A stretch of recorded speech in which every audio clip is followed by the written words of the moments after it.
Bonjour et bienvenue. Aujourd'hui, on va parler d'un parcours de formation qui a une ambition assez énorme. Faire tomber les barrières de l'apprentissage. Imaginez un peu un monde où n'importe quel document, n'importe quelle image est accessible à tous les élèves, sans aucune exception.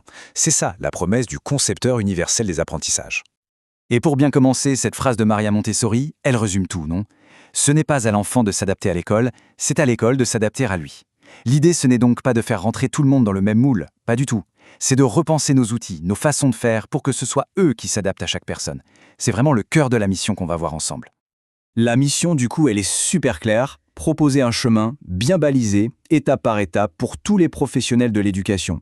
L'objectif final, c'est de donner les clés, les outils pour que plus personne ne se retrouve bloqué devant un support de cours. Alors voilà le programme. On va regarder ensemble la mission globale, puis on va zoomer sur le niveau 1, qui est centré sur l'outil DRI. Ensuite, le niveau 2, pour comprendre les grands principes. Après, on verra comment aller plus loin, vers l'expertise, et ce que ça peut changer concrètement dans un parcours pro. Allez, on commence. Ok, on attaque avec le niveau 1. C'est vraiment la première étape, le socle fondamental. Et tout commence par la maîtrise d'un outil. Un outil assez puissant, l'éditeur DRI. Ici, l'objectif, il est très concret. On n'est pas dans la grande théorie là. Non, le but, c'est d'apprendre à utiliser un outil bien précis, DRI, pour faire quoi? Pour transformer des supports, des images, des schémas en format qu'on peut littéralement toucher et écouter. C'est du pratique. Mais du coup, DRI, c'est quoi exactement?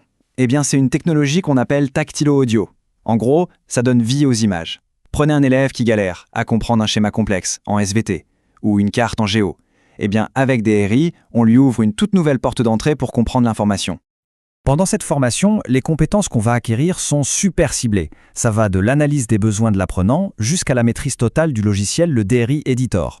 On apprend même à préparer les supports pour qu'ils soient prêts à être imprimés et utilisés directement en classe. Le format de la formation est aussi super bien pensé. On a un modèle mixte. Le premier jour, c'est en présentiel, ce qui est logique, c'est indispensable pour vraiment manipuler, prendre en main le matériel. Et le deuxième jour, ça se passe à distance, en direct, pour bien consolider tout ça et aller plus loin avec le logiciel. Alors là, attention, c'est un point absolument crucial. L'offre, elle est vraiment intéressante. Parce qu'en fait, en suivant cette formation, on n'acquiert pas juste une compétence. On débloque l'accès à tout un écosystème. Et le truc à retenir, c'est ça. L'application qui permet aux élèves de lire les supports, le DRI Lecteur Plus, devient gratuite et illimitée pour eux, pour de bon. En plus, tout ce qui est créé peut être partagé au sein de l'établissement. C'est un investissement qui profite à tout le monde sur le long terme. Et donc ce niveau 1, cette porte d'entrée, il est à 500 € par participant. Et quand on y pense, ce prix, il couvre non seulement les 2 jours de formation et la pratique, mais surtout il inclut l'accès à tout cet écosystème dont on vient de parler, avec, je le répète, la gratuité de l'appli de lecture pour les élèves. Bon, ok. Une fois qu'on maîtrise l'outil, on sait comment faire. C'est génial, c'est la base. Mais la question c'est, et après, est-ce que ça s'arrête là? Non, le parcours propose d'aller plus loin, de s'intéresser au pourquoi. Et c'est là qu'on arrive au niveau 2. Là, on change un peu d'angle. On passe du comment au pourquoi. On va s'attaquer au grand principe de la conception universelle des apprentissages, la fameuse QA. Le but n'est plus seulement de savoir utiliser un outil pour adapter, mais de comprendre comment créer, dès le début, des supports qui sont accessibles pour tout le monde. L'idée de ce niveau, c'est vraiment de plonger au cœur du problème.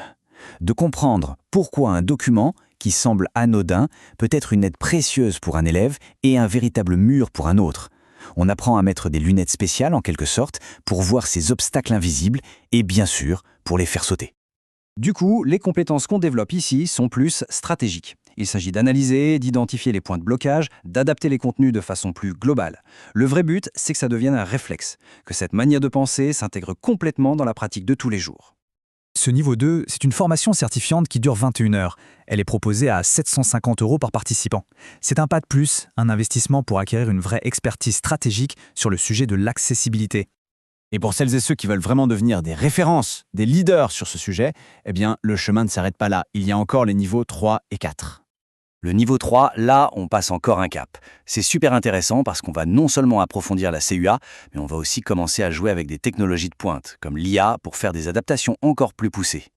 Et enfin, le sommet de la pyramide, le niveau 4. Là, l'objectif est carrément de faire reconnaître un nouveau métier, concepteur universel des apprentissages, et pas n'importe comment, avec un diplôme universitaire. C'est la reconnaissance ultime de cette expertise. Si on regarde le parcours dans son ensemble, la logique est limpide, non? On commence par l'outil, le concret. Puis on ajoute la couche théorique, les principes. On monte en puissance avec des applications avancées, pour arriver, à la fin, à une certification d'expert. C'est un parcours vraiment complet et très cohérent. Alors, la question c'est, par où commencer? Ce qui est bien, c'est que le système est flexible. Chaque niveau est indépendant. On peut donc choisir son point d'entrée selon ses besoins, ses envies, ses objectifs du moment. Voilà un petit tableau pour tout résumer. On voit bien la progression, le niveau 1 pour maîtriser l'outil DERI en 2 jours, jusqu'au diplôme d'expert qui est en préparation. Forcément, plus on monte en expertise, plus l'investissement en temps et en budget suit cette logique. Pour finir, je trouve que cette phrase de Paul Frère, elle résonne particulièrement bien avec tout ça. L'éducation est un acte d'amour, donc un acte de courage. Ça nous rappelle que derrière la technique, derrière les outils, il y a une dimension profondément humaine. Rendre l'apprentissage accessible, c'est un vrai engagement. Alors, la question qui reste, c'est celle-ci. Est-ce le moment de s'engager pour transformer l'apprentissage, pour le rendre, enfin, universel? C'est un défi, c'est sûr, mais c'est peut-être le plus beau défi du monde de l'éducation aujourd'hui.